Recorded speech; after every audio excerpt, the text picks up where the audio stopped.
నమస్కారం TCN news కి స్వాగతం. ముందుగా ముఖ్యాంశాలు. సార్వత్రిక ఎన్నికల ప్రచార వ్యయాన్ని ఖచ్చితంగా లెక్కించాలి. నియోజకవర్గ స్థాయి ఎన్నికల అధికారులను భీమవరంలో ఆదేశించిన పశ్చిమ గోదావరి జిల్లా కలెక్టర్ సుమిత్ కుమార్. తణుకు మున్సిపల్ వార్డుల్లో విస్తృతంగా ప్రచారం చేసిన వైసీపీ అభ్యర్థి మంత్రి కారుమూరి. పెన్షన్ పంపిణీ వ్యవహారంలో తెలుగుదేశం అధినేత చంద్రబాబుపై చేస్తున్న అసత్య ప్రచారాన్ని నమ్మొద్దు. తణుకు ఎన్నికల ప్రచార సభలో ప్రజలకు విజ్ఞప్తి చేసిన మాజీ ఎమ్మెల్యే ఆర్మిల్లి. తణుకులో ఏప్రిల్ 1ని ఫూల్ డేగా నిర్వహించుకున్న యువత, జోకులతో సందడి చేసిన బాలబాలికలు. ఎలక్షన్ కమిషన్ ఆదేశాల మేరకే పెన్షన్ల పంపిణీ బాధ్యతల నుంచి తప్పుకున్న వాలంటీర్లు. తాడేపల్లిగూడెంలో స్పష్టం చేసిన తెలుగుదేశం నియోజకవర్గ ఇన్ఛార్జ్ వలవల. బీసీలకు అండగా ఉండే రాజకీయ పార్టీలదే భవిష్యత్తు పేర్కొన్న ఉండే ఎమ్మెల్యే రామరాజు. సూపర్ 6 పథకాలతో రెట్టింపవనున్న పేదల సంక్షేమం. వెలివెల ఎన్నికల ప్రచార సభలో ఉద్బోధించిన పాలకొల్లు దేశం అభ్యర్థి డాక్టర్ రామనాయుడు. సమర్థవంతంగా ఎన్నికలు నిర్వహించేందుకు సిబ్బందికి, అధికారులకు విస్తృతంగా ఇచ్చిన శిక్షణ వెల్లడించిన తూర్పుగోదావరి జిల్లా కలెక్టర్ మాధవీలత. ఓటు హక్కును వినియోగించుకోవాలని కోరుతూ రాజమహేంద్రవరంలో ర్యాలీ నిర్వహించిన సంస్థలు. మాట్లాడిన జిల్లా ఎస్పీ జగదీష్. తిమ్మరాజుపాలెంలో గడప గడపకు పర్యటించి ప్రజలను కలుసుకున్న నిడదవోలు ఎమ్మెల్యే శ్రీనివాస్ నాయుడు.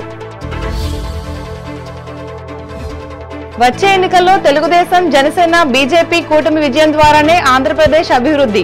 అంబాజీపేటలో ప్రకటించిన అమలాపురం ఎంపీ దేశం అభ్యర్థి హరీష్ మాథూర్. సార్వత్రిక ఎన్నికల సందర్భంగా వివిధ రాజకీయ పార్టీల ప్రచార వ్యయాన్ని పక్కాగా లెక్కించాలని జిల్లా ఎన్నికల అధికారి, జిల్లా కలెక్టర్ సుమిత్ కుమార్ గాంధీ సంబంధిత అధికారులను ఆదేశించారు.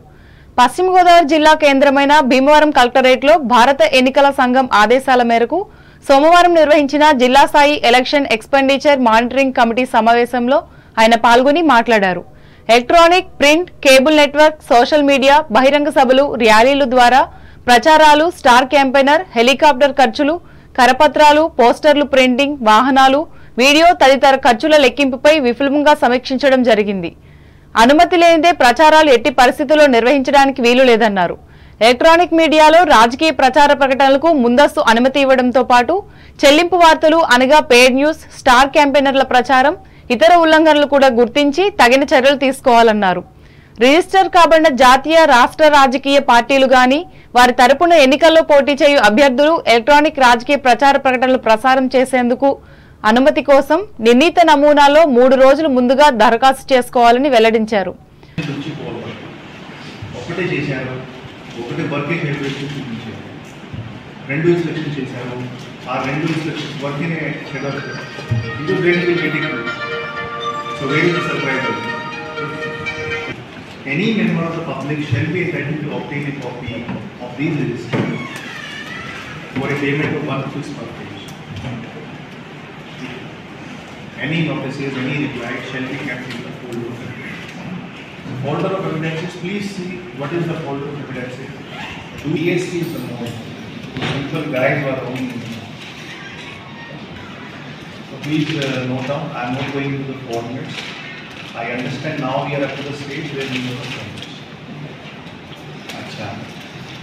Now what it says, folder of evidence. All pages are to be numbered, signed by the assistant expenditure officer, and it shall have all the videos, newspaper advertisements, paid news cutting, copies of bills and copies of vouchers. ఈ కార్యక్రమంలో జిల్లా joint collector CV Praveenaditya, జిల్లా revenue అధికారి J Udayabhaskar రావు, ఆర్డీఓలు K Srinivasulu Raju, ఎం Achyuta Ambareesh, K చెన్నైలు పాల్గొన్నారు.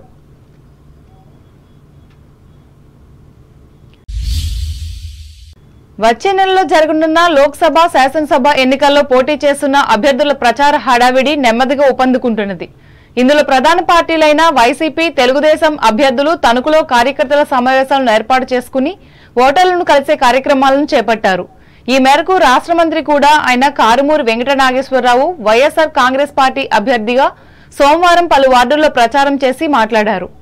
ఈ మేరకు 23, 27 వార్డుల్లో గడప గడపకు వెళ్లి జగన్ ప్రభుత్వంలో సాధించిన ఘన విజయాలను వివరించి ఓట్లేయమని అభ్యర్థించారు.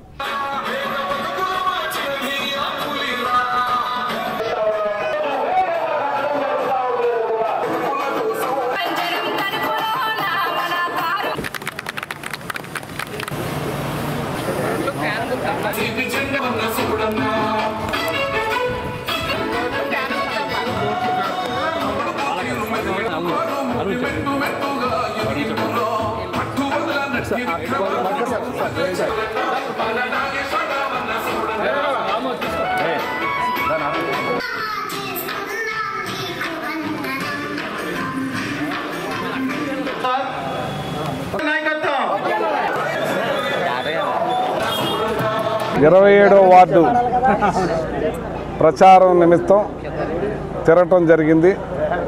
ఎక్కడికి వెళ్ళినా ఏ ఇంటికి వెళ్ళినా రావాలి జగన్, కావాలి జగన్, జగన్మోహన్ రెడ్డి గారు మాకు ఇన్ని పథకాలు, ఇన్ని పనులు పార్టీలు, ప్రాంతాల, కులాలు చూడకుండా ఇచ్చారు. అలాగే తణుకు నగరం కూడా మనకు బాగా చేశారు, బాగుంది. మా సమస్యలు కొన్ని ఉన్నాయని చెప్పడం జరిగింది. కానీ ఇంత ఎలక్షన్ టైంలో కూడా బోల్డ్ అని సమస్యలు రావాలి, కానీ మన సమస్యలు లేకుండా ముందుగానే చాలా పనులు చేస్తున్నాం. ఇంకా కూడా పనులు చేయడానికి మనం సిద్ధంగా ఉన్నాం. కాబట్టి రాబోయే ఎలక్షన్ తర్వాత జగన్మోహన్ రెడ్డి గారు ఇవాళ కరోనా టైంలో భారతదేశంలో, ప్రపంచంలో పెద్ద ఎత్తున ఆదుకున్నది మన రాష్ట్రమే. అలాగే మన తణుకులో మన కార్యకర్తలు, నాయకులు, నేను కూడా ఇక్కడే ఉండి 2 సార్లు కరోనా వచ్చిందే కానీ ఈ ప్రజల్ని కాపాడుకుంటంలో, హాస్పిటల్ బెడ్లు అరేంజ్ చేయటంలో, ఆక్సిజన్ అరేంజ్ చేయటంలో ఎక్కడ వెనకాడకుండా, రాజీ పడకుండా నియోజకవర్గం అంతా కూడా కాపాడుకోవటం జరిగింది. అలాగే ఇవాళ మన రాష్ట్రానికి లాస్ట్ బడ్జెట్, గవర్నమెంట్లో బడ్జెట్, ఈ బడ్జెట్ సమానమైన 2 సంవత్సరాలు కరోనాతోటి రావాల్సిన ఇన్కమ్ పోయి 90,000, 60,000 కోట్ల రూపాయలు ఖర్చు అయినా జగన్మోహన్ రెడ్డి గారు ఏ పనులు, ఏ పథకాలు ఆపకుండా అభివృద్ధి, సంక్షేమం చేయబట్టి మరి మన తణుకు నేను 3,150 కోట్ల రూపాయల సంక్షేమం అభివృద్ధి చేశాం. ఎన్ని రెట్లు తేడానో ఒకసారి గమనించండి. ఇవాళ ఈ రాష్ట్ర ముఖ్యమంత్రి జగన్మోహన్ రెడ్డి గారు ఇంకా రాబోయే రోజుల్లో పెద్ద ఎత్తున అభివృద్ధి, సంక్షేమం చేయడానికి సిద్ధంగా ఉన్నారు. ఈయన వెంట పార్టీ పట్టణ అధ్యక్షులు మంగిన సూర్య సత్యనారాయణ, వ్యవసాయ మార్కెట్ కమిటీ అధ్యక్షురాలు నత్తా కృష్ణవేణి, మున్సిపల్ మాజీ కౌన్సిలర్ ఇండుకుపల్లి బలరామకృష్ణ, పార్టీ పట్టణ ఉపాధ్యక్షులు సామంతుల అప్పారావు, డాక్టర్ దాట్ల సుందరరామరాజు, వార్డు నాయకులు నమ్మి వాసు, గోడి నాగబాబు, మజ్జి అప్పారావు, పిల్లి సూరిబాబు, కె కాశీరెడ్డిలు పాల్గొన్నారు.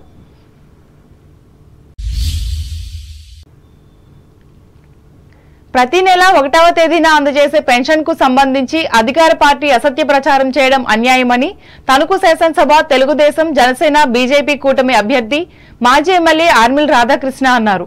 త్వరలో జరగనున్న ఎన్నికల్లో తనను గెలిపించాలని కోరుతూ సోమవారం పట్టణంలోని 7వ వార్డు నుంచి నిర్వహించిన ప్రచార కార్యక్రమంలో ఆయన పాల్గొని మాట్లాడారు.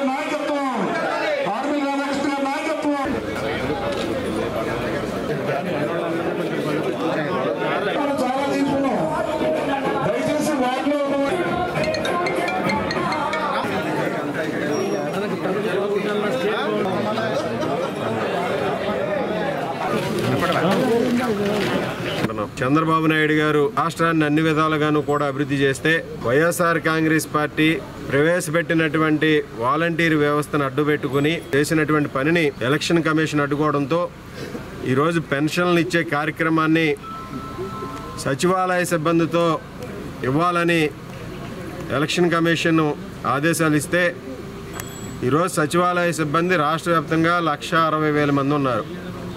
ఒక్కొక్క వాలంటీర్ కింద కూడా 40 ఇల్లులు ఉంటే ఈరోజు సచివాలయ సిబ్బంది అందరూ కూడా ప్రతి ఒక్కరు కూడా 40 ఇల్లులకి పెన్షన్ ఇంటింటికి వెళ్ళి ఇచ్చే సౌలభ్యం ఉన్నప్పటికీ కూడా పెన్షన్ ఇవ్వట్లేదనే ఒక దుష్ప్రచారం చేయాలి. పెన్షన్ని 2 రోజుల్లో ఇచ్చేటటువంటి సౌలభ్యం ఉన్నప్పటికీ కూడా కేవలం వీళ్ళు తెలుగుదేశం పార్టీ మీదకి నెపం నెట్టడానికి కోసం ఈ ప్రభుత్వం ఈరోజు పెన్షన్ల కార్యక్రమాన్ని వారం రోజులు 10 రోజులు ఇస్తామని చెప్పి అది కూడా అక్కడికి వచ్చి తీసుకోవాలని ఒక దుష్ప్రచారం చేయడానికి కూడా తీవ్రంగా ఖండిస్తున్నాం. ప్రజలందరూ కూడా గమనించాలి. చంద్రబాబు నాయుడు గారు ఎప్పుడూ కూడా ప్రజల పక్షాన్ని నిలిచేటటువంటి వ్యక్తి. రాబోయే రోజుల్లో కూడా పెన్షన్దారులకి ప్రతి ఒక్కరికి రేషన్దారులకి అందరికీ కూడా పెన్షన్ కానీ రేషన్ కానీ ఇంటింటికి వచ్చి ఇచ్చేటటువంటి కార్యక్రమాన్ని రాబోయే రోజుల్లో తెలుగుదేశం జనసేన బీజేపీ ప్రభుత్వం కూడా తీసుకుంటుందని ఈ సందర్భంగా అందరికీ కూడా తెలియజేస్తున్నాం. ఈ కార్యక్రమంలో టీడీపీ పట్టణ అధ్యక్షులు కలగర వెంకటకృష్ణ, మున్సిపల్ మాజీ చైర్మన్ పర్మిడి వెంకన్నబాబు, తణుకు ఇరగవరం అత్తిలి మండల శాఖల అధ్యక్షులు పితాని మోహన్, గోపిశెట్టి రామకృష్ణ, అనాల ఆదినారాయణలతో పాటు జనసేన మండల అధ్యక్షులు చిక్కాల వేణులు పాల్గొన్నారు. కాగా ఆరిమిల్ రాధాకృష్ణ సతీమణి కృష్ణ తులసి ఆధ్వర్యంలో పట్టణంలోని 30వ వార్డులో ఇంటింటికి వెళ్లి ఓటర్లను కలుసుకున్నారు. రాష్ట్రానికి మేలు జరగాలంటే తెలుగుదేశం, జనసేన, బీజేపీ పార్టీల అభ్యర్థులను గెలిపించాలని కోరారు. ఈమె పర్యటించిన ప్రతి చోట మహిళలు ముందుకు వచ్చి మద్దతు పలికారు.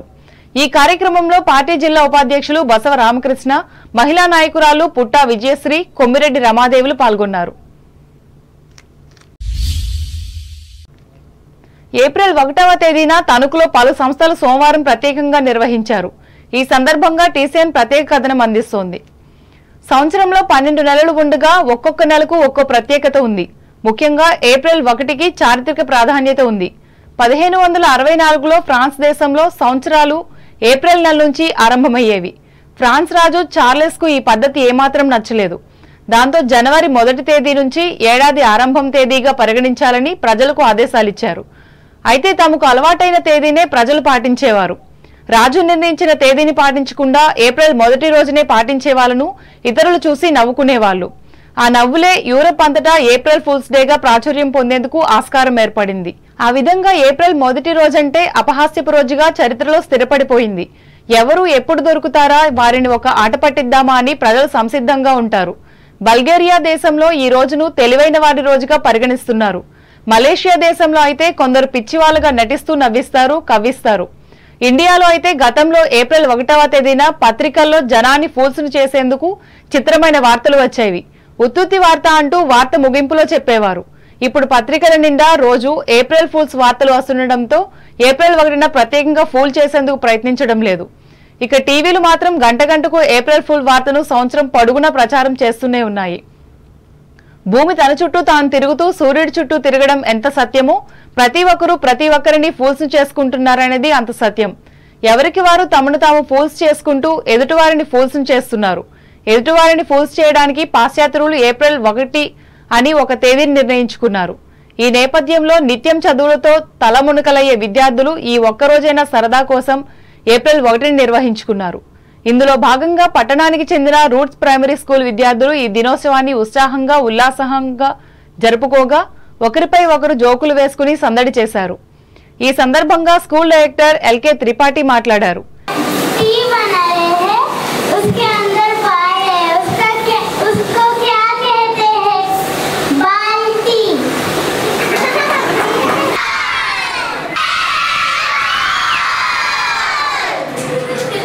So all over the world today April 1st is celebrated as Fool's Day.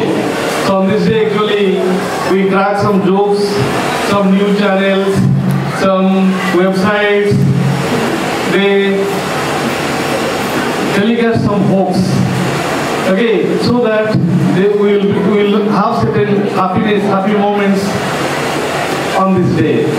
So being happy is good for health, yes or no? Yes, sir. We will be healthy and we will be stress and strain free.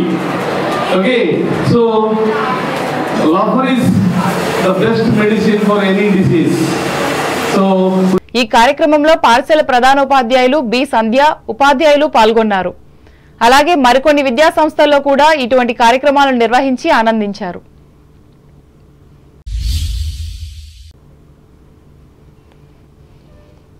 All India lawyers union రాష్ట్ర ఉపాధ్యక్షులుగా తణుకు కోర్టుకు చెందిన న్యాయవాది common Muniswamy ఎన్నికయ్యారు. ఏలూరులో ఆదివారం జరిగిన రాష్ట్ర కమిటీ సమావేశంలో ఈయనను ఎన్నుకున్నట్లు యూనియన్ నాయకులు సోమవారం ఒక ప్రకటనలో తెలిపారు. ఈ సందర్భంగా మునిస్వామిని బార్ అసోసియేషన్ అధ్యక్షులు సూరంపూడి కామేష్ అభినందించారు. ఎలక్షన్ కమిషన్ ఆదేశాల మేరకే సామాజిక పెన్షన్ల పంపిణీ నుంచి వాలంటీర్లు తప్పించారని, దీనిలో తెలుగుదేశం పార్టీకి ఎటువంటి సంబంధం లేదని ఈ పార్టీ తాడేపల్లిగూడెం నియోజకవర్గం ఇన్ఛార్జ్ వలవల బాబ్జీ పేర్కొన్నారు. స్థానిక పార్టీ కార్యాలయంలో సోమవారం జరిగిన విలేకరుల సమావేశంలో ఆయన మాట్లాడుతూ వైఎస్ఆర్ కాంగ్రెస్ పార్టీ తమపై లేనిపోని నిందలు వేస్తుందని వాపోయారు. తాము అధికారంలోకి వచ్చిన వెంటనే నెలకు 4,000 రూపాయలు పెన్షన్ ఇస్తామని అన్నారు.